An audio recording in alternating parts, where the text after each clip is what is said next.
შემოვედით ეთერში ხანგრძლივი პრესკონფერენციის შემდეგ უკვე გავწვდით ჩვენ ეს არის ცხელი შუადღე ვაანონსებთ თემებს აბა დავიწყოთ უცებ დრო არ ითმეს გუშინ ჩვენ საუბრობდით თბილისურ ამოჩერმებებზე და შალომ თქვა რომ თბილისში და საქართველოში ზოგადად ისე ხდება რომ ქალები ერთი და იგივე ქალები თხოვდებიან და ერთი და იგივე მამაკაცებს მოყავთ სხვადასხვა ქალები ამ შემთხვევაში და ისე ილაპარაკე ასე ხდება ფაქტის სახეზეა დღეს ჩვენ საუბრობთ თემაზე ქორწინება და განქორწინება და ჩვენი სტუდიის სტუმარი ახალგაზრდა იურისტთა ასოციაციის იურისტი ლიკა ციკლაური როდესაც ქორწინდები და მე განქორწინდები და მე ისევ ქორწინდებით აი ამ დროს რა პრობლემები კარგი აბა შენ მე პირველ რიგში მივესალმები მაყურებელს და გეტყვით რომ დღეს ვისაუბრებ ღალატზე თამარობაც მიულოცოთ მაყურებელს მართალია ცოტა დრო დაგვრჩა სასაუბროთ თუმცა არ შეიძლება ამის გარშე ყველა თამარს ვულოცავ თამარობას და ერთი შენიშვნა მინდა გავაკეთო გუშინ ფრანგული რესტორანი ლიატრუ მოიხსენიე როგორც ახერმოძის ბუდე მე დამიკავშირდი რესტორანის მფლობელი ქალბატონი რომელიც არ არის ახერმოძელი საერთოდ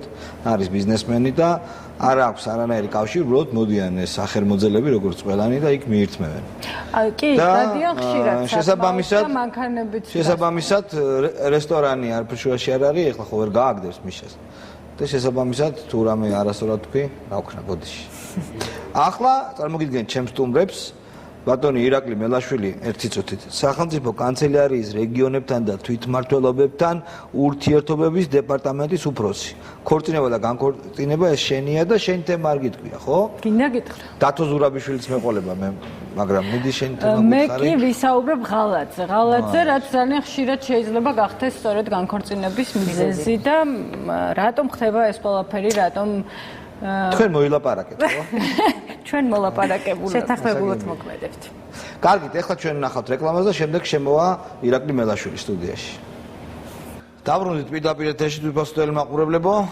ირაკლი მელაშვილი ერთი წუთი ეხლა წავიკითხავ რა თანამდებობა გაქვს ესე იგი სახელმწიფო კანცელარიის რეგიონებთან და თვითმმართველობებთან ურთიერთობის დეპარტამენტის უფროსი აბა უნდა ჩაისუნ ქონდა კარგი მოდი ეხლა ჩვენ ვილაპარაკოთ ზუსტადაც რომ თვითმმართველობებთან რამდენ თვითმმართველობა არის რაიონი სოფელი არ რაიონია ჩვენთან ქალაქის სოფლის თვითმმართველობა არ არის 2006 წლიდან გააუქმეს გასაგებია არის მარტო რაიონი ხო რამდენ საცი და კავშირში ვართ აფრული და საკრებულოები და გამგებლები საკრებულოები ნიშნავენ გამგებლებს ხო ირჩევენ რამდენ რაიონში სულ რამდენი რაიონია საქართველოში 63 რამდენი არის ახერმოძი ანუ ნაციონალური მოძრაობა ახერმოძი ახალი ეროვნული მოძრაობა არა ეგრეა პირველ რიგში მინდა მოგილოცოთ ახალი სტუდია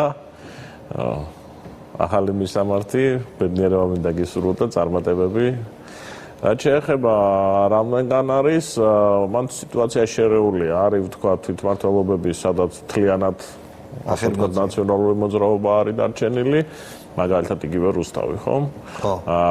არის რაიონები სადაც ზოგან საკრებულოს თავმჯდომარე ნაციონალური მოძრაობიდან და გამგებლები შეიცვალა ზოგან გამგებელი თქვათ დარჩა ძველი და საკრებულოს თავმჯდომარე ცვლილებები მოხდა უმრავლეს რაიონებში და ამ ცვლილებების ინიციატორი რამდენიც არ უნდა იძახოს ნაციონალურ მოძრაობამ ძალიან ხშირ შემთხვევაში იყვნენ მოსახლეობა ერთი რომელიც ცვლილებებს ითხოვდა და ძალიან ხშირ შემთხვევაში იყვნენ თავადის საკრებულოს წევრები რომლებიც ნაციონალური მოძრაობიდან იყვნენ არჩეულები გადმოვიდნენ რა თქმა უნდა ისინი იყვნენ მისულები არა თქვათ გენიალური იდეებისათვის რომელიც ნაციონალურ მოძრაობას ჰქონდა არამედ ხელისუფლებისათვის და ეხლა რა თქმა უნდა იმიტომ რომ ბევრი აწყობს ოცნებას ესეთი ახალი ქართულმა ოცნება ახალ გამოჩეკილი მომხრე ოცნება კოალიცია არის პარტიები კოალიციაში რომლებიც ფრაქციებს აკეთებენ ასე ვთქვათ ძველი წევრებისაგან ქართულ ოცნებას რამდენადაც ვხედავ მე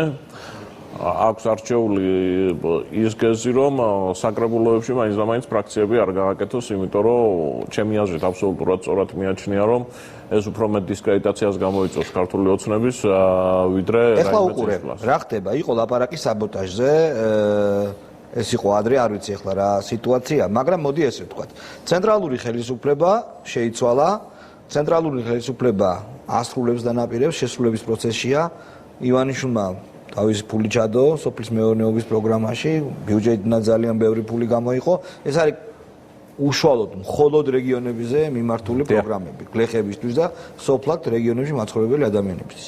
ამავე დროს გარკვეულწილად ამ ფულის ან განკარგვა, ან სხვა რამეს გეკითხები, განკარგვა ან განკარგვაში მონაწილეობა აქვს იმ წევრებს, რომლებიც არ იყვნენ ივანიშვილის გუნდის წევრების საერთოდ და პირიქით. ეს და რაც ყველაზე მნიშვნელოვანია, ხალხს ეგ არ აინტერესებს. რა თქმა უნდა. ხალხს უნდა კონკრეტული სიკეთის მიღება. ეხლა შენ იმის გამო ვერ მიეცი, რომ ნაციონალია ვიღაც ჩინოვნიკი თუ შენი უნიათობის გამო არ აინტერესებს. აი ამ პრობლემიდან როგორ გამოხვალ? პრობლემა საკმაოდ სერიოზულია, იმიტომ რომ მაგალითად ის სოფლის მეურნეობის პროგრამა მიხნის და ახნის პროგრამა ხორციელდება, მე ბევრ რეგიონში მომიწია ჩასვლა, უმრავლეს მათგანში ჩვენ ხვდებით პრობლემებს სიებთან დაკავშირებით.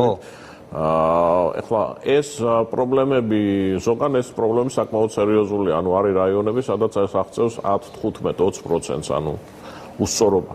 უსწორობა ხელოვნურად აი ეს უკვე ისეთი საკითხია, მაგაზე მე ვერ გიპასუხებ, ეს ამ კონკრეტულ შემთხვევაში უნდა გამოიძიონ შესაბამისად სამართალდაცვა სტრუქტურები. ახლა მე მაგალითად საკმაოდ სერიოზული ეჭვი მაქვს, რომ იქ სადაც ძალიან მაღალი პროცენტი არის საბოტაჟია. შესაძლებელია საბოტაჟი, როდესაც სოფლები იყო შემთხვევები, ერთი-ორი სოფელი ვერ მოხვდა მაგალითად ერთ რაიონში, სიაში. საერთოდ ვერ მოხვდა, მე როდესაც ამ მოსახლეობამ პროტესტი გამოხატა, უკვე ჩავიდნენ ჯგუფები, თავიდან აღწერეს დამატებითი ვაუჩერები. ყველა რაიონში ხელისუფლებას უწევს დამატებითი ვაუჩერების გამოწერა. ყველა რაიონში. ყველა არსად არ ყოფილა, რაც მე ვიცი. ეგ როგორ ხდებოდა? წინასწარ სიები მათ უნდა მოეწოდებინათ. საქმე იმაშია, რომ ამ ჩვენს გადასარევად მოწყობილ ქვეყანაში აღმოჩნდა, რომ საერთოდ მიწები რეგისტრირებული არ არის. ანუ ერთიანი რეესტრი მიწის არ არსებობდა. როდესაც ამ პროგრამის განხორციელებაზე დადგა საკითხი, რა უნდა დაეხნათ და ვისთვის უნდა დაეხნათ, ეს განპირობებული მიწა არ იყო. არა. ეხლა არის? ეხლა მიმდინარეობს პროცესი, ერთ თვეში ვერ მოხერხდება, იმიტომ რომ ეს არის უზარმაზარი რაოდენობა, ეს არის დაახლოებით 700,000 ოჯახზე უნდა მოხდეს მიწის აზომვა. ვინ აფინანსებს ამას? თვითონ სახელმწიფო, ხო, რა თქმა უნდა. კერძო მიწას უფინანსებენ, კერძო პრობლემს. ეს ქვეყანაში უნდა მოხდეს ერთიანი რეესტრის ჩამოყალიბება, რომ ერთხელ და სამუდამოდ მესაკუთრე გაიწეს. ეს ხო შემთხვევით არ ხდებოდა. ადამიანებს ჰქონდათ ხელზე საბუთები, რომლითაც მიწა ეკუთვნონ, მიწა მათი იყო, მაგრამ ის ბოლომდე დარეგისტრირებული არ იყო. ანუ გეკუთვნის, მაგრამ არ გეკუთვნის. ეს გეკუთვნის, მაგრამ არ გეკუთვნის გამოიყენებოდა იმისათვის, რაც ახლა ხდება ძალიან ბევრ სოფელში, რომ უეცრად მოსახლეობა აღმოაჩენდა, რომ მიწა, რომელიც მას თავისი ეგონა და რაღაცა საბუთები 90-იანი წლების ბოლოს საკუთრების გადაცემულია, ოღონდ ეს რეესტრებში არ არის რეგისტრირებული. მერე აღმოჩნდა, რომ ეს მიწა გაყიდულია და შესული არის ინვესტორი და მოსახლეობა რჩებოდა მიწის გარეშე. ეს არის ძალიან ბევრ სოფელში ეს პრობლემა, ძალიან ბევრგან ხდება ეს პრობლემა და ეს პრობლემა დაგვდა გადაჭრით კმაყოფილი ხარ? არა, ჯერ ამისი გადაჭრა ერთ დღეში, იმიტომ რომ იქიდან ინვესტორი არის კეთილსინდისი არის შემძენი, რომელსაც ხელში საბუთები უჭირავს, რომ მე აუქციონზე გავედი და მიწა ვიყიდე და მეორე მხრივ მოსახლეობა, რომელსაც ასევე საბუთები უჭირავს. ხო შეიძლება თუ ეს საკითხი არ გადაიჭრა, აი როგორ არის საკითხი უნდა გადაიჭრა. აი 100 გლეხიდან თუნდაც 10 ან 15 რო იყოს უკმაყოფილო, იმ ეფექტს გააფუჭებს. არა, რა თქმა უნდა, ეს საკითხი უნდა გადაიჭრას, ოღონდ ეხლა ამ საკითხის გადაჭრას უნდა არსებობდეს იურიდიული გზები და არა ისე როგორც წინა ხელისუფლება აკეთებდა, რომ ან ერთ მხარეს, ან მეორე მხარეს დაიბარებდა, დაიჭერდა, მოაწერილებდა ხელს და გაუშვებდა. ასე ვერ გააკეთებ, ხო?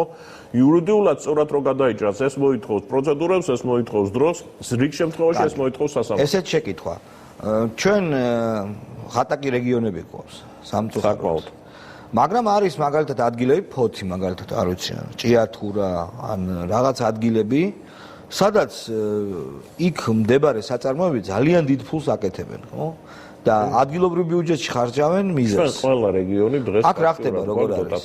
ჩვენ ყველა რეგიონი გვაქვს დოტაციური მდგომარეობა. სისტემა, რომელიც შევქმნით, იყო ასეთი, რომ მთელი ფული მოდიოდა ცენტრში და მეორე ცენტრში ხალხი და ანაწილებდა. ეხლა ჩვენ ამ ჩვენი ხალხის როლში ვართ, ამასინათ პროექტებს ვიხილავთ, ამ სოფელში ეს უნდა გაკეთდეს, იმ სოფელში. ეს ხო არანორმალურია. ეს არის აბსოლუტურად არანორმალური, იმიტომ რომ მეცნიერება, იმიტომ რომ იმ სოფლებში არც ერთი არ არის. ნამყოფი ვინც ეს პროექტი უნდა დაამტკიცოს. ხო, არის ჭირდება, არ ჭირდება.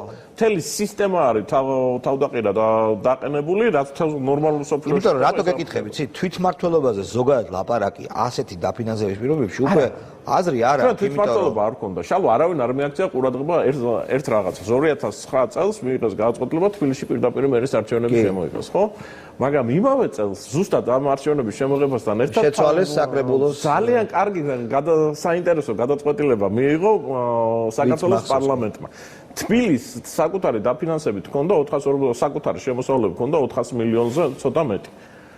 მიიღეს სრულიად თბილისის შესახებ კანონში ეს დაფინანსება თბილისს წაართვეს საკუთარი ფინანსური რესურსები წაართვეს წამოიღეს ცენტრში და მე ის ტრანსფერის სახით გადასცეს უკან დაუბრუნეს თბილისში. რატო კეთდება ხო ეს ყველაფერი? ხო თავისიანი იყო გიგი უბო. მაინც შეზღუდეს. მაინც მას არენდობოდნენ და ყველას ეუბნებოდნენ რომ ფული არის ჩვენი და თუ თქვენ რომელიმე რაიმე ტიპის დაუმორჩილებლობას გამოიჩენთ შენ ტრანსფერს ვერ მიიღებ არცსა გაკეთდება ვერც ხელფას გაცავს მოსახლეობას აგიბუნდა. ანუ მთავარი ბერკეტი თვითმმართველობებში რაც არის რომ მას უნდა კონდეს რესურსები იმისათვის რომ ადგილობრივ მოსახლეობას ის სერვისები გაუწიოს ეს ბერკეტი წაართვეს და განხადოს ბოლომდე დამოკიდებული თქვენ რას აპირებთ კონკრეტულად ცოტა დრო დავაპირებთ რომ მთელი ფინანსები უნდა გადაეცეს როდის იქნება ევროპულად 2014 წლის პირველ არჩევნებიდან დაიწყება ეს პროცესი და დასრულდება პირველი ეტაპი ყოველ შემთხვევაში აი პირველ საარჩევნო ციკლში იმიტომ რომ ერთბაშად რო ეხლა ფინანსები გაუშვა ხო აი ეხლა მაგალითად არის მომზადებული ხალხი ეხლა გეტყვით აი პროექტები რომელიც რაიონებიდან შემოდიოდა ხო არის რაიონები რომლებმაც ვერ შეძლეს დაწერა საერთოდ ასეთი პრობლემაც არის ამიტომ ამას პარალელურად უნდა მიყვეს ძალიან დიდი გადამზადების პროგრამა ეს არის ყველაზე მნიშვნელოვანი ძალიან დიდი ბოდიში რომ მალე უნდა დაგემშვიდობოთ ცნობილი მიზეზების გამო მაგრამ გიშვებს სამუშაო კაი ხარ დიდი მადლობა ირაკლი მელაშვილი იყო ჩვენი გადაცემის სტუმარი რეკლამის შემდეგ დავით ზურაბიშვილი შემოგვერდება დავით ზურაბიშვილი ჩვენი გადაცემის სტუმარი მოგესალმებით დავით. გამარჯობა. იქნებით თუ არა განათლების მინისტრი მას შემდეგ რაც მარგველაშვილი ბატონი მარგველაშვილი გახდება პრეზიდენტი. მარგველაშვილი პრეზიდენტი გახდება ეს ნამდვილად ვიცი და განათლების მინისტრი ვინ გახდება არ ვიცი. გაქვს თუ არა სურვილი გახდე განათლების მინისტრი. ჩემ სურვილზე არ არის დამოკიდებული. არა ვიცი რო არ არის. არ გრის ამაზე ლაპარაკი ხა მე მაქვს სურვილი არ მაქვს სურვილი როგორც გადაწყდება ისე იქნება. ანუ შენ არ გაქვს ჩამოყალიბებული შენი სურვილი თუ არ გინდა ამაზე ლაპარაკი. არა უბრალოდ არ მინდა ამაზე ლაპარაკი იმიტომ რომ ხა ეს არ წყდება ასე ვთქვათ სურვილების მიხედვით ეს წყდება გუნდურად და არა მინიშნება გააკეთეს თავადო ბიძინა ივანიშვილმა თქვა სურველებმაო განათლების ministrობის და ერთ-ერთი თუ ხარ ვინც გააკეთა მინიშნება ხა მინიშნება არა მოგია გავიკეთე არ გასაგებია კარგი თუმცა რა უნდა გააგრძელოს და რისი ინტენსიფიკაციას არის საჭირო სამინისტროში ახალმა მინისტრმა. მოდი ასე ვთქვათ, ესე იგი დაწყებული იმ პროცესებისა, რაც ჩვენ დავიწყეთ პირველი რაც გავაკეთეთ იყო უფრო სოციალური პლანი, ანუ ეს გავაკეთეთ ჩვენ ის რომ ვთქვათ მოუმატეთ გრანტები, ასოც რაღაც გავხადეთ წიგნები. ახლა უფრო არის წესრიგში განათლების ხარისხის საწევა, რაც თავისთავად ზართული საკითხია, მაგრამ უკვე ინსტიტუციონალური ტიპის რეფორმებია საჭირო. ანუ უკვე საჭიროა თქვათ იგივე ვფიქროთ სასწავლო გეგმებზე თქვათ სკოლებში, თვითონ სკოლების სტრუქტურა როგორი იქნება, მასწავლებლების გადამზადება როგორი იქნება. იგივე უმაღლეს სასწავლებლო აქედან გამომდინარე ინსტიტუციონალური რეფორმები და ასე შემდეგ. ჩივიან თევზაზე ჩივის და კვიტაშვილი ჩივის რომ გვართმევენო საინტერესოა. აბა აღხსენე რა ხდება აი რომ მარტივად ხალხს გავაკეთე. ისინი ამბობენ ასეთ რამეს რომ ის რომ სამოქალაქო კოდექსში შევიდა ცვლილებები და საჯარო სამართლის იურიდიულად პირად შესაძლოა გადაკეთდეს არასამოწარმეო იურიდიული პირი, ანუ ეხება ინსტიტუციას. ეს ესე იგი ნიშნავს იმას, რომ დედა არ ყავს სახელმწიფო უნივერსიტეტებზე მათი ავტონომია შეიზღუდა. ეს არის აბსოლუტური აბსურდი, ესე იგი, ანუ რა ლოგიკაა, იცით ეს რომ იქ ხო ეს არის უბრალოდ შესაძლებლობა ასეთი დაშვებული. და ეს შესაძლებლობა ჩვენ იმიტომ შევიტანეთ, რომ არის მთელი რიგი უნივერსიტეტები, რომელიც ამას ითხოვენ, რომ გვინდაო. სახელმწიფო გვინდა ვიყო. უნდა არ NGO არ უნდა და უნდა სახელმწიფო. ასე ვიგეთყვი ჩამოგიტყვით თუ გნებავთ ეს არის სამხატვრო აკადემია, განსაკუთრებით ასეთ სპეციფიური თქვა თეატრალური ალბათ. კი, თეატრალური იგივე კონსერვატორია, მათ ეს პრინციპი რატო უნდათ? ანუ რითი არის ეს მათთვის გძნობენ სახელმწიფოს პოლიტიკაში, უფრო მეტად სახელმწიფოს ასე ვთქვათ ჩარევის გარეშე. ეხლა რა ფორმა აქვს? ეხლა აქვს ძალიან საინტერესო ფორმა, სხვათა შორის. ეხლა არის IP-ს უყველა. IP ანუ არასამეწარმეო NGO. მაგრამ შაშკინის დროს არის ეს მიღებული. სხვათა შორის მანამდე ყველანი იყვნენ საჯარო სამართლის იურიდიული პირი. გიგებსაძე ისე იგი ისე აყვავდა ილიას უნივერსიტეტში რომ საჯარო სამართლის იურიდიული პირი იყო და მაშინ არაწუხებდა ეს პრობლემები რა. შაშკინმა რა ქნა? შაშკინმა რომ მისცა ეს არასამეწარმე იურიდიული პირის სტატუსი, იმავე დროს სახელმწიფო კონტროლის სახით ჩაუდო ეგრეთ წოდებული რეგენტთა საბჭო. კი, სადაც მინისტრები არიან, ხო? მეც გახლავართ მაგ საბჭოს, რეგენტთა საბჭოს. ჩემს გარეშე შუშას ვერ ჩასვავს რომ ჩაუტყდეს. შენ თუ გაუძალიანდი? არა, უნდა მოიტანოს განცხადება, შემოიტანოს რეგენტთა საბჭოში. სამეურნეო საქმიანობას ხელმძღვანელო? არა მარტო სამეურნეო საქმიანობას, მაგალითად კანცლერის დანიშვნა რომ მოინდომეს, ილიას უნივერსიტეტთან და ზურაბ ჯავახიშვილია დანიშნული. შემოიტანა განაცხადი ჩვენთან. ჩვენს დეპარტის გარეშე ვერც ნიში. ბოდიში, რეგენტთა საბჭო ერთია ყველასთვის თუ ყველასთან საკე აქვს? სახელმწიფო უნივერსიტეტებისთვის ყველასთვის ერთია. ერთი, რა ამბავია? რა ბიუროკრატია? ავტონომიას შეზღუდვა. და ვინ არის მაგ საბჭოში? მაგ საბჭოში არის განათლების სამინისტროს ხელმძღვანელი. მთავრობა აკონტროლებს მაგ საბჭოს. მთავრობა. ჩვენა ვართ ანუ კანცლერი რო დანიშნოს გიგითებსა მილას თქვენ თუ არ მოეწონეთ ვერ დანიშნოს. ვერ დანიშნოს. ეგ აღარ არის რანაირ. ხო და ავიცი ახლა ავტონომიის შეზღუდვაზე ველაპარაკებ ეს მოწონს რაც არის ეს. მაგრამ მაგათ რა უნდათ ახლა? მაგათ უნდათ იყოს აიბი და არ იყოს რეგენტთა საბჭო. ანუ იყოს კლადენჯიო მე მენჯიოდან კერძო საკუთრებაზე რომ გადაიფორმოს რაც აქვს ერთი და ბიჭი ეკამდე. ახლა და ნუ ახლა ბოდიში და სახელმწიფოს ჩვენ თვლით რომ სახელმწიფო უნივერსიტეტში ის ქონება რაც არის შენობა უნდა იყოს სახელმწიფო საკუთრებაში. რაღაცა კერძო საკუთრებაზე ჩვენ იმაზე არ ვდაობთ ახლა იქ რაღაც თქვათ პატენტი აქვს მიღებული რაღაც გამოგონებაზე ინტელექტუალურ შთანშმომლობაზე. ამაზე არ ვედავებით ეს პრობლემა არ არის. არც საჯარო სამართლის იურიდიული პირი იქნება თუ ის. კარგი, აი ეს შეკითხვა. როცა საჯარო სამართლის იურიდიული პირი იქნება დაუშვათ თევზადის ილიაუნი, ხო? მაშინ რეგენტთა საბჭო უქმდება? ჩვენ ვაპირებთ საერთოდ რომ სპეციფიური სტატუსი გავაკეთოთ ყველა უნივერსიტეტებში. ანუ სპეციფიური საჯარო სამართლის იურიდიული პირები იყვნენ. არა ისეთი რაც ხვები არიან. აბა როგორ? მეტი თავისუფლება ქონდა. ახლა როგორც არის დაუშვათ ჩვენ შევეცდებით ეს დაახლოებით ევროპულ სტანდარტზე გავიდეთ. ახლა ევროპაში ყველა უნივერსიტეტზე უმაღლეს ასევე სპეციფიური სტატუსი. აი კანცლერს უნდა ნიშნავდეთ თქვენ თუ არა? არა. ანუ არ გინდათ ეს. არა, გვინდა გაწოდა პირიქით. არ შუშის ჩასმაში მონაწილეობა არ გინდა. არ შუშის ჩასმაში არ გვინდა მონაწილეობა.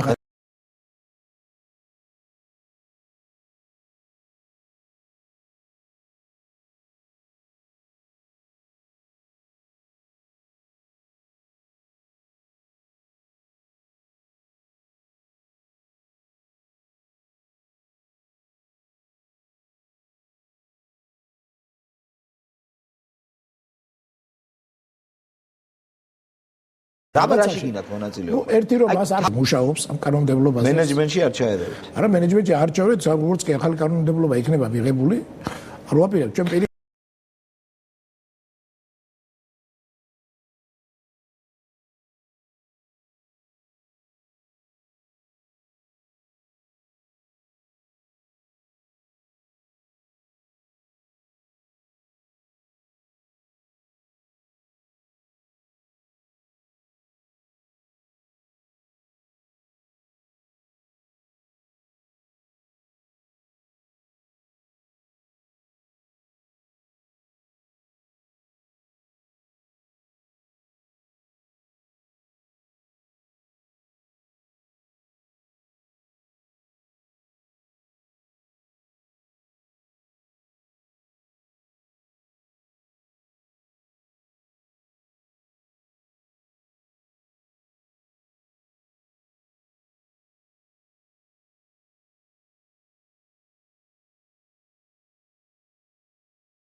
იგი ვაპირებთ რეალური ავტონომიის მიცემა. როცა ასეთი რამე არ არის, მაშინ ჩვენ ვაპირებთ ასე, როდესაც ქმნით ახალ კანონმდებლობას, ჩვენ იგივე ამ ხალხის მონაწილეობითაც ვცდილობთ შექმნათ რაღაც ისეთი მექანიზმი, იგივე კონკურსების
აკადემიური საინფორმაციო საგამოშვების ქუდის შემდეგ.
ბაზა ბასტიონზე, ცენტრალურ სამხედრო ჰოსპიტალში მათ სიცოცხლეს საფრთხე ამჟამად არ ემუქრება, მდგომარეობა სტაბილურია.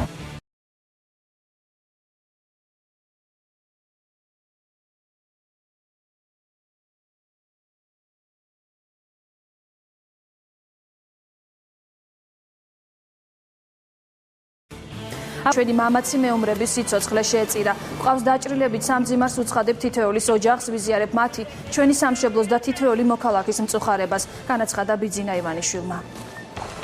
ნატოს ჯარებთან ერთად მომსახურე ჩვენი სამხედროების ბაზაზე განხორციელდა თავდასხმა. ჩვენმა ბიჭებმა გმირულად მოიგერიეს თავდასხმა, მაგრამ მას ჩვენი მამაცი მეომრების სიცოცხლე შეეწირა. ყავს დაჭრილებიც. სამძიმარს უცხადებ თითოეულის ოჯახს, ვიზიარებ მწუხარებას თითოეული ოჯახის, ჩვენი სამშობლოს და თითოეული ჩვენი მოქალაქის. პრემიერის და ჟურნალისტების შეხვედრას ჩვენ ვცლად 3 საათიან გამოშვებაში დაუბრუნდებით, მანამდე კი მიხეილ სააკაშვილის განცხადება. ავღანეთში ქართულ ბაზაზე განხორციელებულ თავდასხმას საქართველოს პრეზიდენტიც გამოეხმაურა. ჩვენი გმირი ბიჭების დაყოფის შესახებ ინფორმაციის მოსმენა ჩემთვის ძალიან მძიმეა და მჯერა, რომ მათი თავგანწირვა უკვალოდ არ ჩაივლის. ქეთს ვიხრი ჩვენი დაღუპული ჯარისკაცების ხსოვნის წინაშე და გულწრფელად ვიზიარებ მათი გარდაცვალებით გამოწვეულ ტკივილს. მინდა დაგარწმუნოთ, ყველაფერს გავაკეთებთ იმისათვის, რომ მათ ხსოვნას სათანადოდ მივაგოთ პატივი, განაცხადა მიხეილ სააკაშვილმა. ახლა კითხვის სხვა მოვლენები. ინფრასტრუქტურული პროექტების განხორციელების პროცესში ხელისუფლება მართვის ახალ სტრატეგიას აყალიბებს. მსოფლიო ბანკის რეკომენდაციის საფუძველზე გზების მშენებლობისა და მისი რამდენიმე წლიანი მოვლა-პატრონობის ვალდებულება შესაძლოა სახელმწიფომ ერთ კონტრაქტში გაერთიანოს. ასეთი ფორმით პირველ საპილოტო პროგრამას ინფრასტრუქტურის სამინისტრო კახეთში განახორციელებს. ინფრასტრუქტურის სამინისტროს იმედი აქვს, რომ საერთაშორისო პრაქტიკის გათვალისწინებით საგზაო კომუნიკაციების მშენებლობის ხარისხს გაზრდის. ის ვინც დააგებს, თვითონვე იქნება დაინტერესებული, რომ საუკეთესო ხარისხი გამოიყენოს, რომ მომდევნო 5 წლის განმავლობაში დიდი ხარჯი არ ქონდეს ამ გზის შენახვას. ესა ერთი მოდელი, ეს ჩვენ მუშაობთ დაახლოებით 5-6 მოდელზე, რომელიც ჩვენ საშუალებას მოგცემს, რომ მაქსიმალურად იყოს ყველა მხარე დაინტერესებული საუკეთესო ხარისხში და უკეთეს ხარისხში, ვიდრე ეს გვაქვს ჩვენ დღეის მდგომარეობა. დღეს იაფად გავაკეთოთ და ხვალ ეს ხელმეორედ გასაკეთებელი იყოს, ეს ჩვენი შვილებისთვის დიდი ტრაგედია იქნება. ჩვენ თუ რამეს ვაკეთებთ, უნდა ვისწავლოთ გერმანელებისაგან, უნდა ვისწავლოთ ამერიკელებისაგან, რომ ეს უნდა იყოს ეგრეთ წოდებული long term investment, ანუ გრძელვადიანი ინვესტიცია. ეს არის ხანგრძლივი მოხმარების საგნები, ასე ვთქვათ, გზები, რომელიც უნდა ემსახუროს ჩვენ ქვეყანას 30-40 წლის განმავლობაში. ამიტომ ნებისმიერი გათვლა, ეკონომიური გათვლა ამაზე უნდა გაკეთდეს და ეს არის შესანიშნავი ინიციატივა. გერმანული კომპანია ჰიპი ქართველ დევნილებს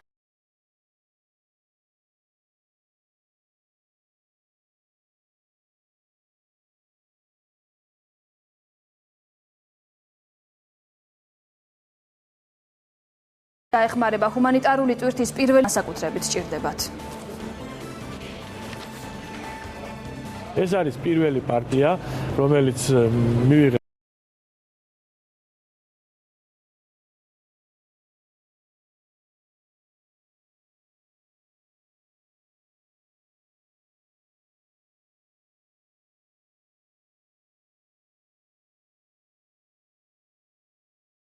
ჩვენ ამ დონორის უფასო სამედიცინო მომსახურება დასუფთავების აქცია გაიმართა ბოტანიკურ ბაღში. აქციაში საზოგადოებისათვის სასარგებლო შრომა მისჯირით 13 პირი და 2 განრიდებული მონაწილეობდა.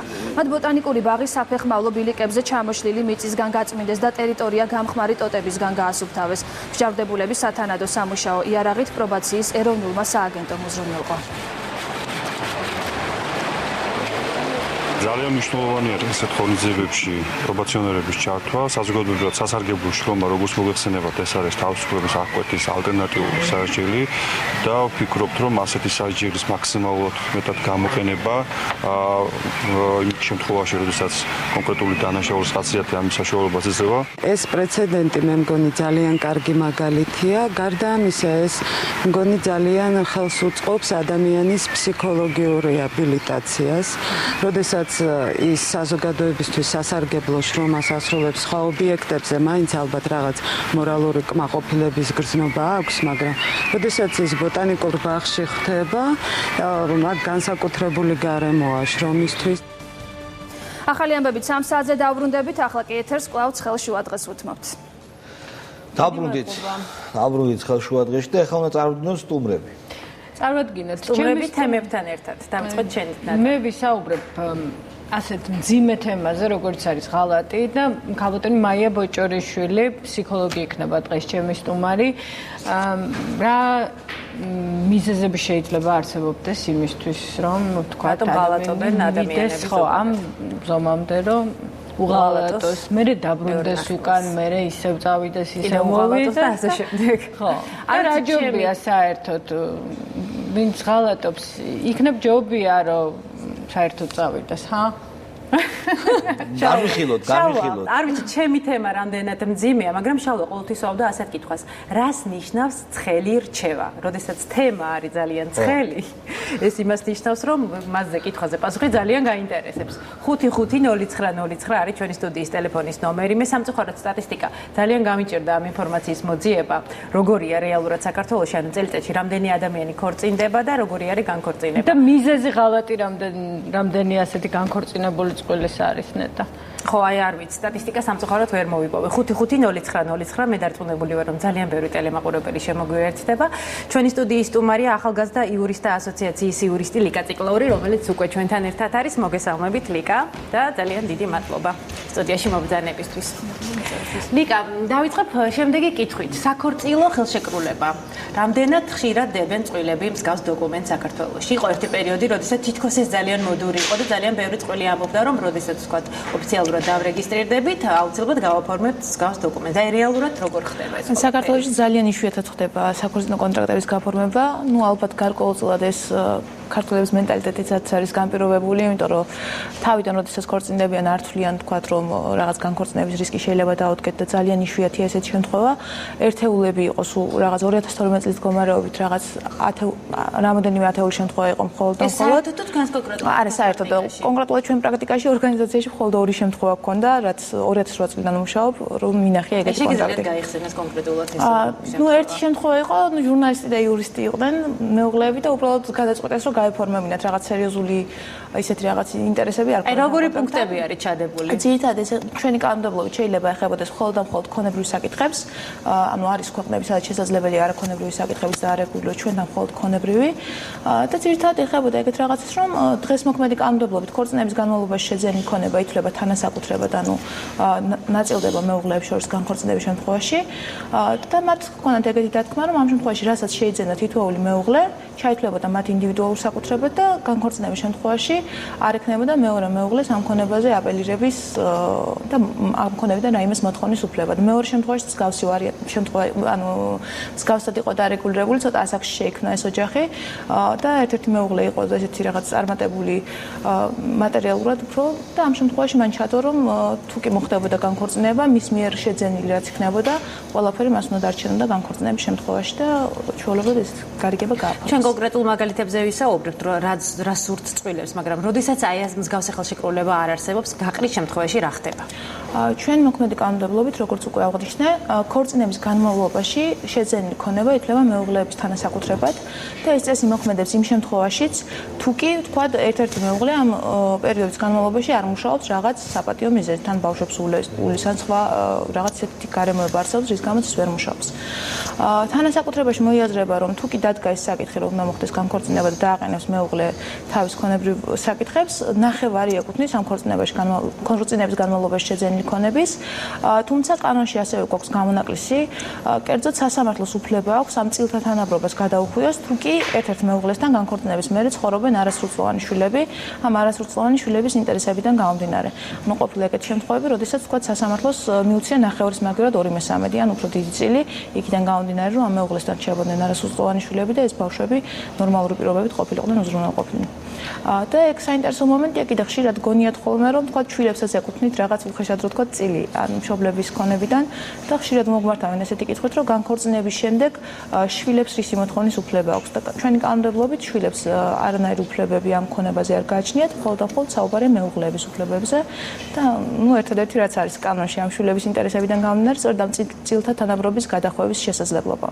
55-09-09 არის ჩვენი სტუდიის ტელეფონის ნომერი, სანამ ტელემაყურებელი დაგვიკავშირდება, მე კონკრეტულ კითხვებზე მინდა გადავიდე. თუ დედას და მამას იურიდიულად არ აქვს გაფორმებული, თქვათ არ არიან დარეგისტრირებულები, თუ მათ ყავთ შვილი და შვილი ამ შემთხვევაში არის დედის გვარზე, მამას რა უფლებები შეიძლება ჰქონდეს? დედის გვარზე რაც გულისხმობთ, ეგეც საკონკრეტებელია, იმიტომ რომ შესაძლებელია ბავშვი არ იყოს ქორწინებიდან გაჩენილი, მაგრამ თუ კი მამობა დადგენილია, ანუ ამ ბავშვის დაბადების მოწმობაში, მამის გრაფაში ეს კონკრეტული პიროვნება წერია, მას ზუსტად იგივე უფლებები გააჩნია, რაც რეგისტრირებული ქორწინებიდან გაჩენილ შვილს. მაგრამ როდესაც მამობა არ არის დადგენილი, ანუ როდესაც ქორწინების გარეშე ხდება ბავშვის გაჩენა და კონკრეტულად არ იდენტიფიცირდება მისი მამა, ანუ არ არის მშობლების ერთობლივი განცხადება, ამ შემთხვევაში იწერება ბავშვის მამის გრაფაში დედის გვარი.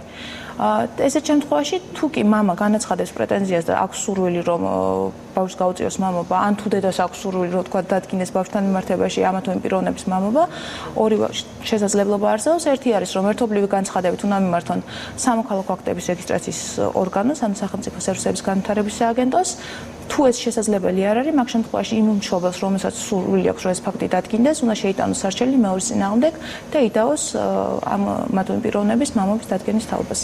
ალიმენტზე მინდა შეგეკითხოთ, რომელიც ალბათ ხშირ შემთხვევაში ძალიან პრობლემატური საკითხია, მამის შემოსავლის, ოფიციალური თუ არაოფიციალური შემოსავლის, რა პროცენტული მაჩვენებელი არის ამ შემთხვევაში გათვალისწინებული და რა თანხა შეიძლება ერგოს თქვათ შვილს? ჩვენი კანონმდებლობით არ არის ესე ზუსტად განსაზღვრული მინიმალური და მაქსიმალური ოდენობა ან რაღაც პროცენტი კონკრეტულად რამდენი უნდა იყოს. რაღაც მამას რაღაც კონკრეტული სხვა შემოსავლები და თქვათ ეს დაფარული იყოს და ოფიციალურად არ იყოს და არ ჩანდეს. ამ შემთხვევაში გამოსავალი მაინტერესებს. კი ბატონო, შეიძლება ეგეთ შემთხვევაც იყოს. ზოგადად კიდევ ერთხელ აღნიშნავ, რომ არ არის განსაზღვრული კანონში ოდენობა, არც პროცენტი და შემოსავალზე თქვათ ეს პირდაპირ დამოკიდებულება, რომ რაღაც პროცენტი უნდა იყოს. ჩვენ კანონში გვიწერია, რომ ამ შემთხვევაში მოსამართლე წყვეტს, შინაგანად აფასებს და წყვეტს ამ საკითხს, რამდენი უნდა იყოს ალიმენტი და ამის განსაზღვრისას მხედველობაში იღებს როგორც ორივე მშობლის მატერიალურ მდგომარეობას, ასევე ბავშვის საჭიროებებს, კონკრეტულად იმ ბავშვის ნორმალური აღზრდისთვის რამდენია აუცილებელი. და ყოფილა ეგეთ შემთხვევებში თუ კი შეუქმნე მოსამართლეს წმენას, რომ ამ ადამიანს ვერ ამტკიცებ დოკუმენტურად, რომ მას აქვს შემოსავალი, მაგრამ მოწმეებით ან სხვა მტკიცებულებებით ასაბუთებ, რომ აქვს მას რაღაცა ასე ვთქვათ უხეშად არალეგალური ან ოფიციალურად დაუფიქსირებელი შემოსავალი, ამ შემთხვევაში ყოფილა შემთხვევები, რომ მოსამართლეს შინაგანად შექმნია რწმენა და იყო შემთხვევა, როდესაც ხელფასის თლიანი ოდენობა დააკისრა ალიმენტზე, იმიტომ რომ ჩათვალა, რომ იყო ვთქვათ სხვა შემოსავლის წყაროები. მაგრამ ეს კონკრეტულ ინდივიდუალურ შემთხვევაში ხდება კონკრეტულად მოსამართლის მიერ ამის გადაწყვეტა რამდენი უნდა იყოს ალიმენტის ოდენობა. თუ თქვა დედა მოგვიანებით გაასაჩივრა და ბავშვი არის დაახლოებით თქვა 9-10 წლის ასაკში. აი ამ შემთხვევაში მას მამა იხდის უკვე კონკრეტული დროიდან გამომდინარე ალიმენტს თუ თქვა აქვს თქვა საშუალება რომ დედა მოითხოვს რომ გასული წლების ალიმენტიც მოითხოვოს. ჩვენი კანონმდებლობით, როდესაც შეგაქვს სარჩელი, ალიმენტის დაკისრება ხდება სარჩელი შეტანის მომდევნო პერიოდიდან, ანუ ისთვეც მოიაზრება, როდესაც სარჩელი შეიტანეთ. გამონაკლისი ერთადერთი რა შემთხვევაში შეიძლება გასული პერიოდისთვის მოითხოვოთ ამ ალიმენტის გადახდევინება, არის ისეთი შემთხვევა, როდესაც აღსრულება ვერ ხდებოდა ამ ალიმენტის გადახდევინების დედისგან დამოკიდებელი მიზეზებით, ან არ იცოდა ადგილსამყოფელი, თქვა, ან არსებობდა გადაწყვეტილება და იმალებოდა და მალავდა შემოსავალს ან ასე შემდეგ. მაგ შემთხვევაში შეიძლება 3 წლის პერიოდით მოითხოვო. რაღაც დაბრკოლება თუ არსებობდა მამის ბრალებლობით და შენ ცდილობდი რომ იგეყო. სხვა შემთხვევაში ხდება ხოლმე რომ გვიანში აქვთ, მაგ შემთხვევაში გასული პერიოდისას მოთხოვნას აზრი არ ექნება და ჩვეულებრივად შემდგომ პერიოდისთვის დაეკისრება. თუ ვთქვათ კონკრეტულად მამას სურს რომ შვილს გადასცეს უძრავი ქონება. შვილი ამ დროს არის არასრულწლოვანი და თქვათ ეშინია რომ დედამ არ გაასხვისოს ქონება. ამ შემთხვევაში რა გამოსავალი და რა ბერკეტები არსებობს? ზოგადად, შვილზე ქონების გადაცემის უფლება რასაკვირველია აქვს და ეს შეიძლება ნებისმიერი გარიგების ფორმით მოხდეს, მათ შორის შუქების სახით. რაც შეეხება ზოგადად გასხვისებას, არასრულწლოვანის კანონიერ წარმომადგენელს წარმოადგენს ორივე მშობელი. და წესით დარიგით, მშობლების ორივეს თანხმობით უნდა მოხდეს ამა თუ იმ ქონების გასხვისება. გარდა ამისა, ჩვენ თვითონ გვიწერია, რომ როდესაც არასრულწლოვანია პირი, ამ შემთხვევაში გააჩნიათ ან მცირეწლოვანი ან არასრულწლოვანი ხო, 7-დან 18 წლამდე ითვლება, თქვათ, შეზღუდულ ქმედუნარიანად, მანამდე ითვლება ქმედუნაროდ, ამ შემთხვევაში მშობელი მისი კანონიერ წარმომადგენელია და მეურვეობის და მზრუნველობის ორგანოსაც უფლება აქვს, რომ აკრძალოს კონკრეტული გასხვისება. გარდა ამისა, შესაძლებელია, რომ იმ გარიგებაში ჩაიდოს სპეციალური ასეთი პუნქტი, რომლის თანახმადაც ჩუქნი, მაგრამ თქვა განსაზღვრავს, რომ ანუ 18 წლამდე პერიოდში არ აქვს უფლება რომ განიკარგოს და შესაძლებელია საჯარო რეჟიმში შეზღუდვა დაფიქსირდეს, რის შემდეგაც უკვე თანხმობის შემთხვევაში ანუ ამ გარიგების დადება მანამდე ვერ მოხდება, სანამ ბავშვი არ გახდება სრულწლოვანი. დიგა დავაკონკრეტოთ რა საკამდე არის, თქვა მშობელი გადაიხადოს ალიმენტი. ბავშვი ითვლება არასრულწლოვანად 18 წლამდე, შესაბამისად მშობელი ვალდებულია უხადოს შვილს ალიმენტი სრულწლოვანობის მიღწევამდე, ანუ 18 წლამდე და არის გამონაკლისის შემთხვევა, როდესაც მშობელი ვალდებულია სრულწლოვანი არჩინოს თუ ის შვილი არის კონკრეტულად შრომის უნარო, ან ქმედუნარი, ან ჯანმრთელობის მდგომარეობის გამო არ აქვს შესაძლებლობა რომ დამოუკიდებლად მიიღოს შემოსავალი. და 18 წლის შემდეგ უკვე რა ვალდებულებები აკისრია მშობელს? კანონიდან გამომდინარე არანაირი ვალდებულებები აღარ აკისრება, მშობელს უკვე მორალური კუთხით შეიძლება რაღაც ვისაუბროთ, მაგრამ კანონი არანაირ ვალდებულებებს აღარ აკისრებს. რა შემთხვევაში შეიძლება დედას ჩამოერთოს დედობის უფლება და თქვათ მამას მამობის? კანონი თვალისწინებს ესეთ შესაძლებლობას მშობლის უფლების ჩამორთმევის.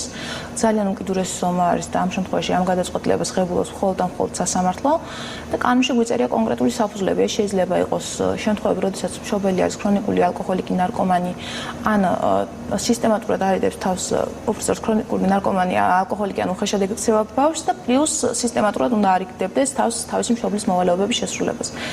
და კიდევ მნიშვნელოვანი მომენტი, რაც ამასთან დაკავშირებით უნდა აღინიშნოს, რომ სარჩელის შეტანის უფლება თვითონ მეორე მშობელს არ აქვს ამ შემთხვევაში.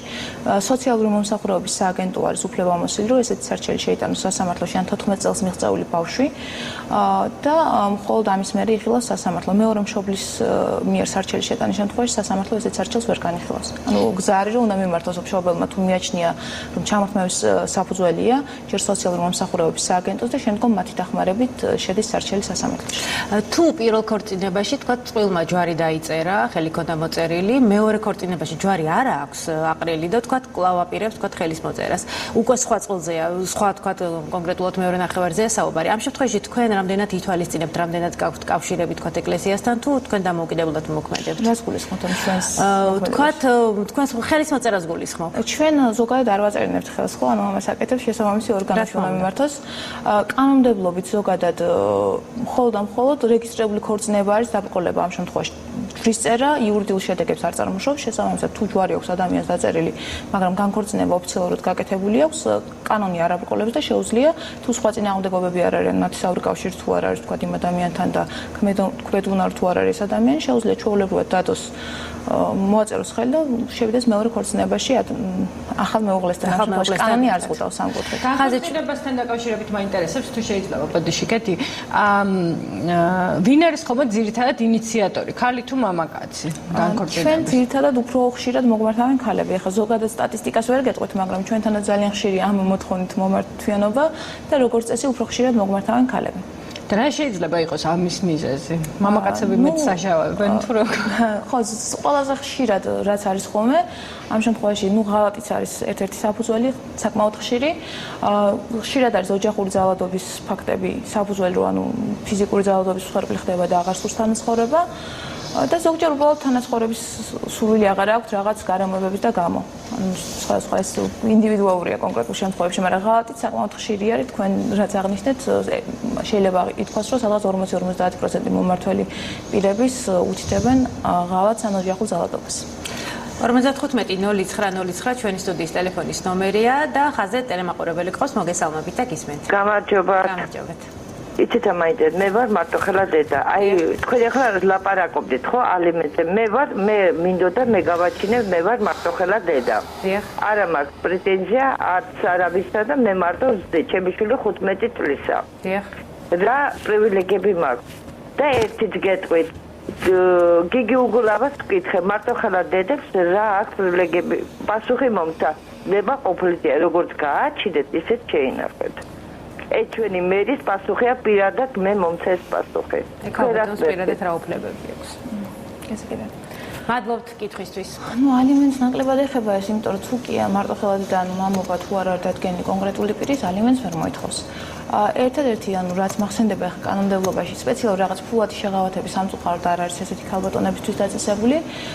უბრალოდ საგადასახადო კოდექსში გვაქვს ჩვენ ჩანაწერი, რომ ასეთი ადამიანების შემოსავალი 3000 ლარამდე თუ არ წლიური საშემოსავლო გადასახადის დაბეგვისგან თავისუფლდება. ანუ ის 20% რაც უნდა გადაიხადოს საშემოსავლო გადასახადის სახით მათზე არ ვრცელდება. სხვა კუთხით სამწუხაროდ რაიმე ისეთი სერიოზული შეღავათები ან ფინანსური დახმარებები კანონმდებლობით არ არის გათვალისწინებული. ლიკა და ბოლოს ჩვენს მაყურებელს უთხრათ, რომ თქვენთან კონსულტაციები არის უფასო და შევახსენოთ თქვენი ცხელი ხაზის ტელეფონის ნომერიც. კი ბატონო, ჩვენთან კონსულტაციები არის უფასო, ასევე დოკუმენტების კუთხითაც თუ დაჭირდებათ რაიმე დოკუმენტის მომზადება, ესეც ასევე უფასოა. გვაქვს როგორც სატელეფონო, ისე პირადი კონსულტაცია. სატელეფონო კონსულტაციაზე შეუძლიათ მოგმართონ დარეკონ ტელეფონზე 299 50 66 ან უზნაძის 101 ნომერი არის ჩვენი ოფისის მისამართი და ამ მისამართზე შეუძლიათ მოგმართონ 11-დან 5 საათამდე მიმდინარეობს კონსულტაციები 2-დან 3-მდე შესვენება და ყოველ დღეს, ყოველ სამუშაო დღეს შეუძლიათ მოგმართონ. ჩვენ კიდევ ერთი ტელემაყურებელი ყავს ხაზზე, მოგესალმებით და გისმენთ. გამარჯობათ. გამარჯობათ. იცით რა, დაუშვათ მეუღლესთან გაყრა მინდა და მე ვარ ამის ინიციატორი. ან თუნდაც ის რა თანხა უნდა შევიტანოთ პირველადი ამას აქვს მნიშვნელობა მამაკაცის მხრიდან, ესე იგი რომელი მეუღლე შეიტანს თუ რა თანხაა შესატანი, რა დაჯდება გაშორება მეუღლესთან.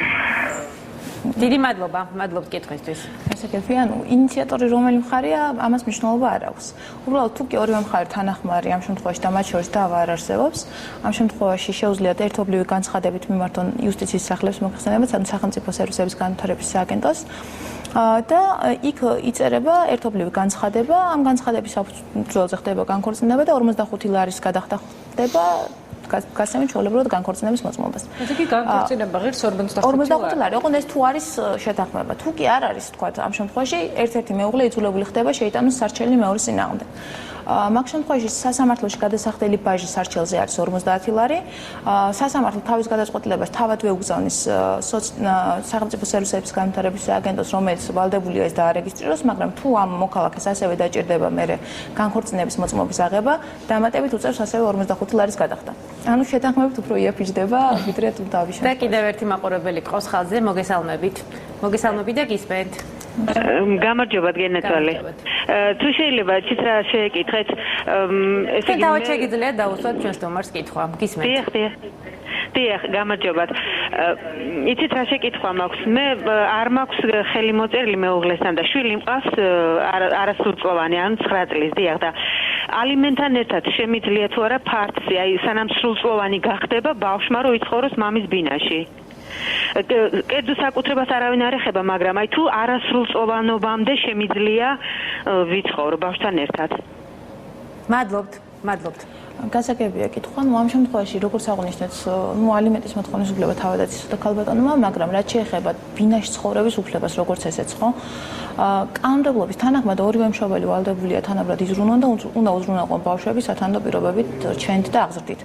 იმის გათვალისწინებით, თუ ამ ქალბატონს არ აქვს საცხოვრებელი ადგილი, შესაძლებელია დააყენოს მოთხოვნა, რომ ბავშვის საცხოვრებელ ადგილად განისაზღვროს მამის საცხოვრებელი ადგილი, მაგრამ თავადაც რომ მე ბავშვთან ერთად იცხოვროს მამასთან, ეს ამას სასამართლო ვერ გადაწყვეტს, თუ მამის ნება არ იქნება და ესეთი მორიგება არ შედგა, შესაძლებელია თუ დაადგენს სასამართლო, რომ ამ ქალს არ აქვს საცხოვრებელი, მამის საცხოვრებელი განსაზღვროს ბავშვის საცხოვრებლად და აცხოვროს ბავშვი იქ, თქვა და დედას ექნება ნახვის უფლება, მაგრამ დედის ცხოვრების, ან დედამაც რო იქ იცხოვროს, ესეთი რაღაცა კანონში არ არის ამ შესაძლებელი. კიდევ ერთი მაყურებელი ყავს ხაზზე, მოგესალმებით და გისმენთ.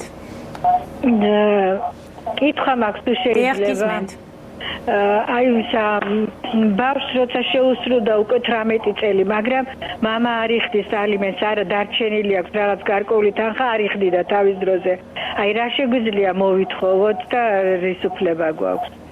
დიდი მადლობა, ჩვენ თითქმის ამ თემას შევეხეთ, მაგრამ მოდით კიდევ ერთხელ უთხრათ. ანუ ქალბატონმა როგორც აღნიშნა, დარჩენილი აქვს თანხავა, ანუ თავის დროზე უდავია და შეიძლება რაღაც არას აღსრულდა გადაწყვეტილება იმ კუთხით, ხო? ამ შემთხვევაში შეუძლია ამ ქალბატონს აიღოს იმ გადაწყვეტილებაზე სახსრულებო ფურცელი იმ სასამართლოში, რომელმაც გადაწყვეტილება გამოიტანა და ახსრულების ეროვნულ ბიუროს შეუძლია მიმართოს, რომელიც უფლებამოსილია მოიწიოს ინფორმაცია მამის ქონებრივი მდგომარეობის შესახებ და იმ პერიოდში დაგროვილი 18 წლამდე პერიოდში რაც დაკისრებული ქონდა და რაც არ გადაიხადა ამ თანხის ამოღება შეუძლია რომ უზრუნველყოს თუ რა თქმა უნდა იმ მამას რეალურად ქონება ან შემოსავალი გაჩნია. ძალიან დიდი მადლობა. მე მაყურებელს შევახსენებ, რომ ჩვენი სტუდიის სტუმარი იყო ახალგაზრდა იურისტთა ასოციაციის იურისტი ლიკა ციკლაური. ძალიან დიდი მადლობა. ჩვენ ახლა რეკლამაზე გავდივართ.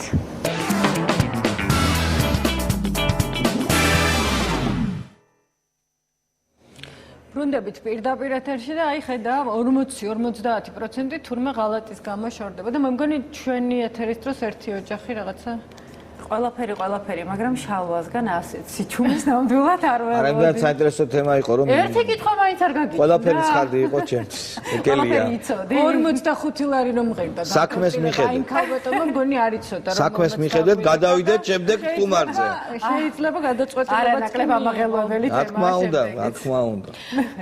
შევახსენოთ კიდე ერთხელ თემა შალვა. მე მინდა შენ თქვა რა თემა. მე ესე გავიგე რომ რაღაც კოსმოსურ ხომალდებზეა ლაპარაკი, ხო? რა თქმა უნდა, კოსმოსურ ხომალდებზე ვისაუბრებთ ქალბატონ მაია ბოჭორიშვილთან ერთად. ეს არის ფსიქოლოგი და გავარკვევთ რატომ ღალატობენ მამაკაცები ქალებს. ან პირიქით, თუმცა მანამდე ცნობილი ლამაზ წარმატებული და რა ვიცი, ყველასთვის ესეთი მისაბაძი ქალების მაგალითებით დაინტერესდა ჩვენი კორესპონდენტი სოფიო ვერიძე.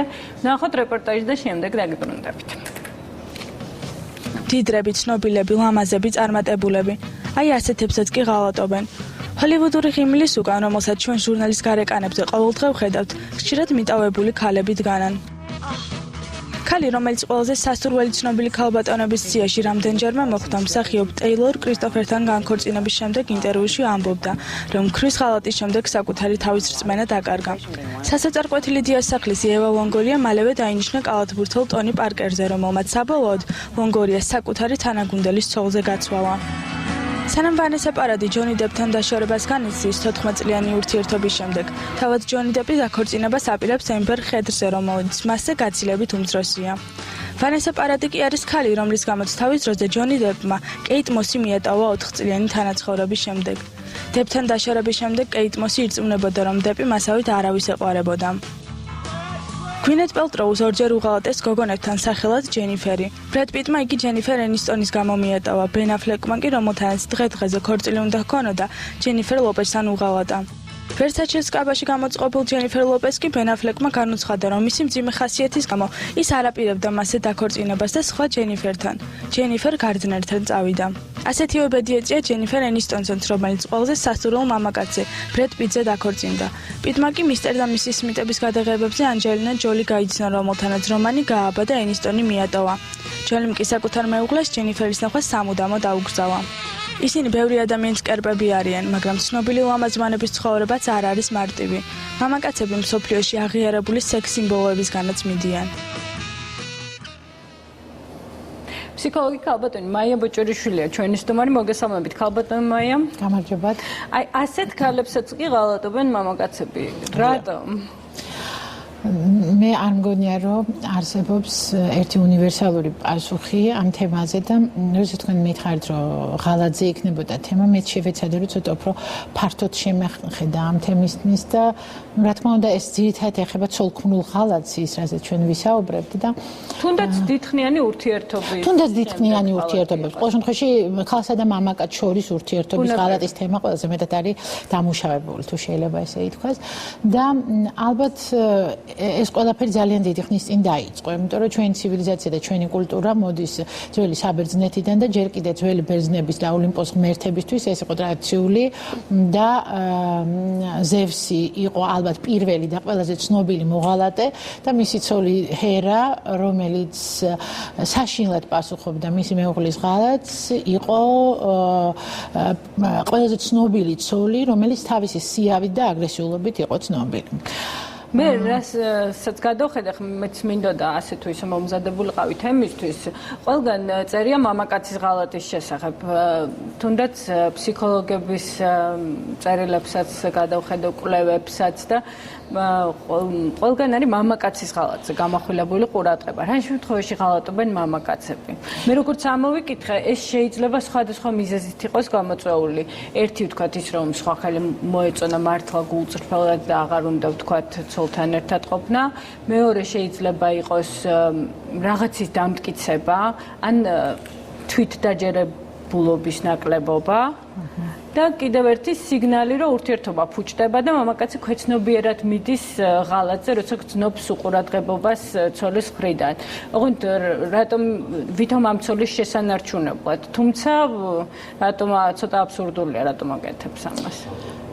ესეთ თვითონ კითხვა რატომ ამ შემთხვევაში შეიძლება მთლადისწორი არ არის, ალბათ პერსპექტივის თვალსაზრისით უფრო სწორი იქნებოდა კითხვა რისთვის. მიზეზების ძებნაზე ყველა კონკრეტულ შემთხვევაში ჩვენ შეგვიძლია კონკრეტულ მიზეზებზე ვილაპარაკოთ ჯერ ეს ერთი და მეორე ერთი აქ თუ არა ეხლა მნიშვნელობა იმას სქესი რამდენად აქტუალურია ამაზე რომ დიახ ცნობილია რომ მამაკაცები უფრო ხშირად ღალატობენ ცნობილია რომ ადრე მამაკაცები უფრო ხშირად ღალატობდნენ ეხლა ნელ-ნელა ტენდენცია მიდის გასაშვალოებისკენ ვერ ვიტყვით რომ მოდაში არ არის უბრალოდ ქალები ეწევიან მამაკაცებს თუ შეიძლება აი ამ თავის თამამ გადაწყვეტილებებში და სოფლიო მასშტაბებზეა საუბარი თუ საქართველოს მასშტაბებზე ლაპარაკი და სხვაჯერ ლაპარაკი არის ბევრად უფრო ღრმა და ფუნდამენტალურ რამეზე ვიდრე არის უბრალოდ ქორწინება ან ურთიერთობა როგორც სოციალური ფენომენი. მეტად თვითდაჯერებულები ხომ არ გახდნენ და ვერ ვიტყვი ალბათ ხო ალბათ გახდნენ უფრო თვითდაჯერებულები და შეიძლება მიზეზი ეს არის მაგრამ მე მინდა მაინც ვთქვა იმის შესახებ ანუ სქესის მიხედვით განსხვავებულობას როცა ეხება საქმე მე მინდა ვთქვა რომ არსებობს თითოეულ ადამიანში და ყველა ადამიანში ორი ნაწილი. ერთი პიროვნული ნაწილი, ანუ მაღალი ნაწილი, რომელსაც ჩვენ უწოდებთ და მეორე უფრო დადალი ნაწილი, რომელსაც ჩვენ ახლოს ავართ ჩვენ წინაპრებთან, ჩვენ პირველ ყოფილ ნაწილთან, რომელიც არის უფრო ინსტინქტური, უფრო ემოციასთან ახლოს, ნაკლებად გონიერი და სწორედ ეს ნაწილი, რომელზეც მე ახლა ვლაპარაკობ, გარკვეული თვალსაზრისით არის მეტად მოღალატე და მე შევეცდები რომ ახლა ახსნა რაში აქვს საქმე. კონსტიტუციის ფიზიოლოგიური მოწყობის გამო მამაკაცი უფრო მგრძნობიარეა ქალის ღალატის მიმართ, ვიდრე ქალი არის მამაკაცის ღალატის მიმართ. აქ საქმე ეხება შვილოსნობას.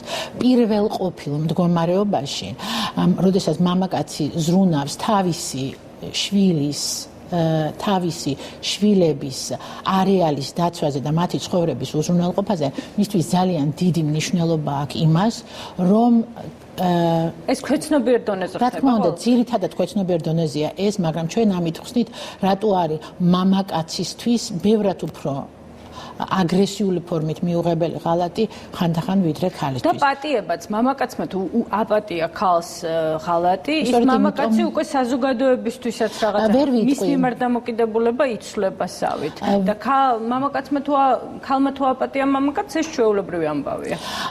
არ ვიცი რამდენად ეს ესეა, ეხლა უკვე არა ვარ ამაში დარწმუნებული, ესეც იცვლება ძალიან მნიშვნელოვნად, მაგრამ აქ მე კიდევ ერთხელ მინდა გავყო ორი საფეხური. ერთი ქორწინება როგორც რაღაც ინსტინქტური, რაღაც პირველყოფილი ფლობის დონეზე, ქალი რომელიც მე მაძლევს შვილებს და ამიტომ ეს ზუსტად უნდა ვიცოდე რომ ის შვილი რომელსაც მე ვაჭმევ და ნადალს მოუტან ჩემია, ეს არის ის ძალიან ძირეული და პირველყოფილი რომელიც არის და მეორე ურთიერთობა პიროვნებებს შორის, უკვე პიროვნულ ურთიერთობებში, სადაც შემოდის ალბათ არ არის შემთხვევითი რომ სწორედ თქვენი წინასწუმრის თემის გარკვეულწილად გაგრძელება იქნება, რომელშიც შემოდის სიტყვა კონტრაქტი, იმიტომ რომ ქორწინება თუ ხანგრძლივი ურთიერთობები, როგორც თქვენ ვთქვით, ეს ყოველთვის არის კონტრაქტი. ოღონდ ის კონტრაქტი კი არა, რომელიც აუცილებლად დაიდო და გაფორმდა. არამედ შეთანხმება გარკვეულწილად ორ ადამიანს შორის. ჩვენ ვთანხმდებით, ნებისმიერი ურთიერთობა გარკვეულწილად, ჩვენ ვთანხმდებით იმაზე, რომ დავუშვათ ერთად ვიცხოვრებთ, გავინაწილებთ ხარჯებს, არ ვუღალატეთ ერთმანეთს და ასე შემდეგ და ასე შემდეგ. სხვაჯერ ძალიან საინტერესოა, რომ აი ეს არ ვუღალატებთ ერთმანეთს, თუნდაც ვერბალური კონტრაქტის ფორმით საკმაოდ იშვიათად ჟღერდება წყვილებს შორის. ეს არის თითქოს თავისთავად მიღებული, როცა წყვილი ფიქრობს ერთად ყოფნას, თითქოს თავისთავად არის მიღებული. მერე უფრო დიდი მნიშვნელობა ენიჭება დაუშვათ ეკონომიკა, ვინ სად იცხოვს, ვინ როგორ მოიქცევა, ვინ დაალაგებს, ვინ გარიცხავს ჭურჭელს და ასე შემდეგ და ასე. აი ღალატი, ფიზიკური ღალატი არის ერთი და მეორეა ღალატი, როცა ფიქრობ ადამიანზე. ეს შეგვიძლია რაღაც ერთ დონეზე განვიხილოთ? ერთ დონეზე ალბათ არ შეიძლება, მაგრამ განსხვავება არის ისევ იმ პრინციპიდან გამომდინარე, რომელზეც მე ვისაუბრე. ანუ მამაკაცისთვის უარესია, როდესაც მას ღალატობენ ფიზიკურად და მან უფრო შვიდად შეუძლია მოითმინოს, როცა მისი ცოლი ჟღურტულებს, რომ ვიმე რა ლამაზია ეს ვიღაცა მსახიობი, მაგალითად ბრედ პიტი და აბსოლუტურად სერიოზულად ეს არ მიიღოს და არ მიიღოს არ გაღიზიანდეს ამაზე და ქალები უფრო ხშირად ნეგატიურად რეაგირებენ მათ შორის საუბარზეც. და ქალების შემთხვევაში ვთქვათ უფრო რომელის მიმართ აქვთ, რომელი ღალატის მიმართ აქვთ. ბუნებრივია ხა თქვენ მეტყვით რომ ფიზიკური ღალატი რა თქმა უნდა ორივე ღალატი არის ძალიან თანაბრად იცით ალბათ სტატისტიკა შენი მამაკაცი როცა იცი რომ ზის და ოცნებობს ვიღაც სხვა ქალზე უკვე გარკვეულწილად არის ეს ღალატი და უკვე არის საფუძველი იმისი რომ შენი ფიქრო მასთან დაშორებაზე ან დაშორებაზე ფიქრო და ან შენარჩუნებაზე ეს კიდე აი შენარჩუნებაზეც მინდა გკითხოთ ქალბატონები რომლებმაც იციან თქვათ რომ მათ ქმარი ღალატობს ყავს საყვარელი რომელიც უყვარს უბრალოდ არტოვებს ოჯახს რაღაცის გამო რისთვის ინარჩუნებენ ასეთ ქმრებს რა ხდება ამ შემთხვევაში ეს მხოლოდ სიყვარულია რაღაც მესაკუთრის მომენტია თუ ჩვენ ვსაუბრობთ იმაზე რომ როგორ ავხსნათ ეს ყველა კონკრეტულ შემთხვევაში ეს არის თავისი ახსნა და ძალიან ძნელია იმის თქმა რომ ეს კონკრეტული ადამიანი რატო რჩება ამ ურთიერთობაში და თქვენ მეტი ვეღარ ეყოლება ვერავინ ან არ არის თქვათ იმდენად წარმატებული რა თქმა უნდა ესეც არის იმიტომ რომ დაწუნებული პარტნიორი უკვე არის რაღაცნაირად მეორად მდგომარეობაში გადასული და ამიტომ ის თulis რომ მისთვის ახალი ურთიერთობების აშენება იქნება ძნელი ერთის და ეს არ გულისხმობს რომ დაწუნებული პარტნიორი ხარ თუ თქვათ ქმარი გვერდზეც ახერხებს ურთიერთობას ეს გულისხმობს დაწუნებულ პარტნიორობას მაგრამ ამავე დროს მისთვის ძალიან დიდი მნიშვნელობა აქვს სოციალურ ფაქტორს ის აი აქ უნდა შემოვიდეს აუცილებლად დავუშვათ ურთიერთობა როგორც სოციალური ინსტიტუტი თქვენ ძალიან სწორედ მამაკაცებზე რომ მამაკაცისთვის რა მძიმეა იმის გადატანა როდესაც ცოლი ღალატობს და ქალისთვის მძიმეა ის უფრო მძიმეა როდესაც შენ ქმარი გტოვებს ძალიან საინტერესო კვლევებია სხვა შორის ჩატარებული ამასთან დაკავშირებით როცა ქმარი გტოვებს ის უფრო მძიმეა მისთვის განსაცდელად ვიდრე ის რომ ქმარი ღალატობს აი თქვენი რჩევა ამ დროს როგორ იქნება როდესაც ქალი მოდით და გეუბნებათ რომ მან გაარკვია რომ მის მეუღლეს ყავს თქვა სხვა საყვარელი ქალბატონი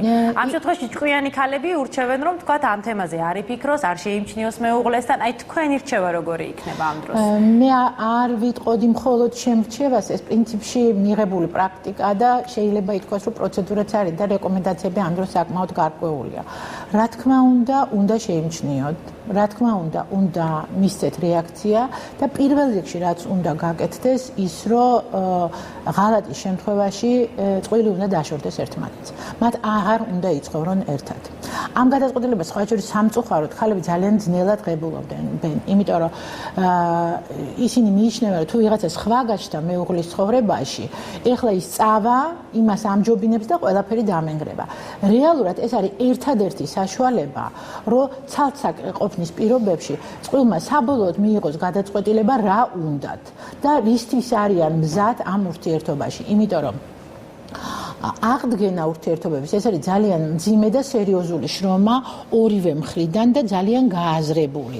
და თუ ეს დაშორება არ მოხდა და არ მოხდა შეფასება იმ მდგომარეობისა, რომელშიც აღმოჩნდა ორივე ამ წყვილის ორივე ნახევარი თუ აი ამის შეფასება არ მოხდა ცალ-ცალკე, მაშინ თავიდან აშენების პროცესი არ დაიწყება. ეს სხვა შორის ძალიან ისეთ თემამდე მივდივართ, დასრულებების და დაწყებების თემას. რაღაც აუცილებლად უნდა დამთავრდეს, წერტილი უნდა დაესვას, უნდა აუცილებლად აღიაროს იმან, ვისაც ჰქონდა დანაშაული, მერე მათ უნდა სცადონ ერთმანეთთან ლაპარაკი და მხოლოდ ამ შემთხვევაში შესაძლებელია ახლის აშენება.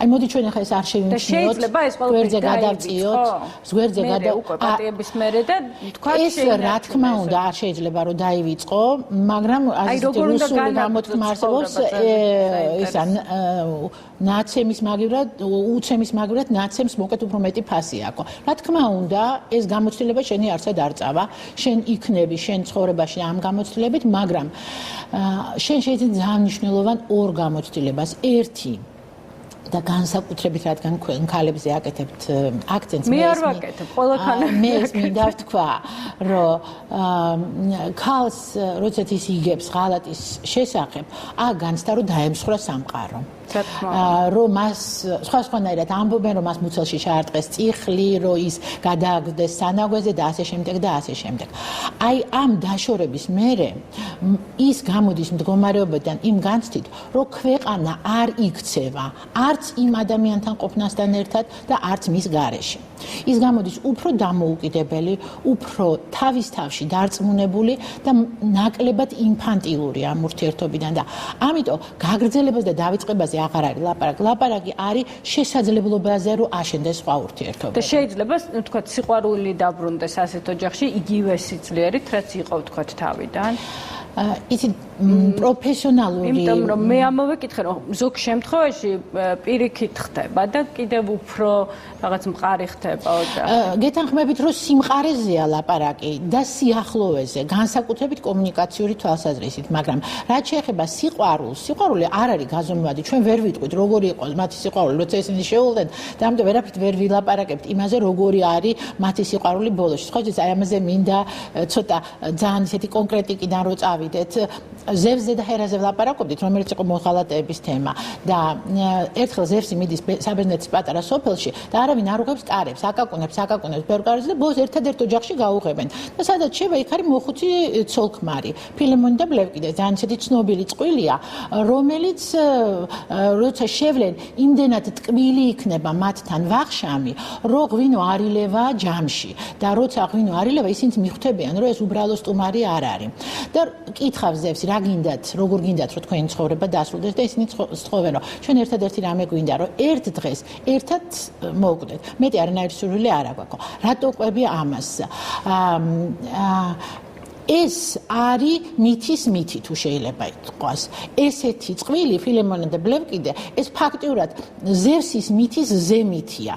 რაღაცა საოცნებო, რომელიც ალბათ კიდევ უფრო იშვიათად ხდება ვიდრე მითი და რეალურ ცხოვრებასთან სწორედ შეიძლება ჰერას და ზევსის მითი უფრო ახლოს არის. რა თქმა უნდა, იდეალურია, ძალიან კარგია, ყველა აქეთ მიდის, მაგრამ აქ კიდევ ერთი კითხვა ჩნდება, არის ეს სიყვარული?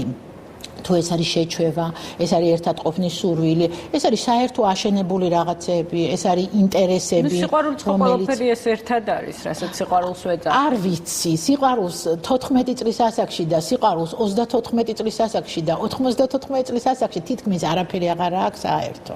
მარტო ის რომ შენ გინდა რომ ამ ადამიანთან ერთად იყო. და ამიტომ ალბათ ეს არის ალბათ შეიძლება და ალბათ აი ამ თემის აი ესე რომ რჩება სიყვარული არ ვიცი. ინფორმით არჩება, რომელიც იყო ღალატამდე. იცვლება. რა არის ის, რაც ყალიბდება, არც ეს ძანძნელია ამის თქმა, მაგრამ რაღაც სხვა ურთიერთობა. აი მიღალატოს ოღონდ მე არ გავიგო. გამიგია ხშირად ასეთი ფრაზა. აი რა ტიპის ქალებთან გვაქვს ამ შემთხვევაში საქმე. აი რას ნიშნავს მიღალატოს ოღონდ მე ვერ გავიგო. რადგან თქვენ სიყვარულზე დაიწყეთ ლაპარაკი, მოდით მაშინ ამას ვიტყვი. ჩვენ გვაქვს იმ ტიპის ქალებთან საქმე, რომელსაც არ უყვარს. რომლისთვისაც მნიშვნელოვანია ურთიერთობის მხოლოდ სოციალური ფენომენი. შეიძლება იყოს გათხოვილი, შეიძლება კონდეს ფული, შეიძლება არ გაუყონ ბინა, შეიძლება იცხოვროს იმ რეალობაში, რომელშიც ცხოვრობს, მილიონი ვარიანტი შეიძლება იყოს. ანუ ეს არ არის ის ურთიერთობა, რომელიც სიახლოვეზე არის ორიენტირებული. და როცა ვთქვათ პირიქით ხდება, ამ შემთხვევაში უფრო მძაფრია ემოციები ყველა პატარა იცით, ემოციების სიმძაფრე აუცილებელი არ არის, რომ იყოს სიყვარული, იმიტომ რომ ხანდახან ქალბატონებიც და მამაკაცებიც ძალიან მძაფრად რეაგირებენ მიუხედავად იმისა, რომ პარტნიორი აღარ არის საყვარელი. აქ კიდე სხვა ბევრი რამ შემოდის. აქ შემოდის დაწუნებულობის განცდა, რომელიც ძალიან ძნელია აღსაქმელად. დიდი მნიშვნელობა აქვს იმასაც, რომ არსებობს სხვა შორის გარკვეული სტატისტიკა, მნიშვნელოვანი სტატისტიკა იმასთან დაკავშირებით, რომ ზოგიერთი ტიპის პიროვნებებში მოღალატეები არის მეტი. მაგალითად, ქალბატონებში, რომლებიც არიან ფრიგიდულები და მამაკაცებში, რომლებსაც ახასიათებს სუსტი სექსუალური პოტენცია, ისინი უფრო ხშირად არიან მოღალატეები, ვიდრე სხვა ტიპის ქალბატონები და მამაკაცები. იმიტომ რომ ურთიერთობაში იმდენად ვერ ღებულობენ თვითშეფასების, მათი თვითშეფასება იმდენად დაბალია ამ ურთიერთობაში, რომ ისინი იწყებენ სხვა პარტნიორის ძიებას, რომ ეგებ ვიღაცა სხვა და რაღაც მტკიცებას პირველ რიგში საკუთარი თავისთვის, რა თქმა უნდა. როგორ ქალებს ყალატობენ ძირითადად? ყველანაირ ქალებს ყალატობენ.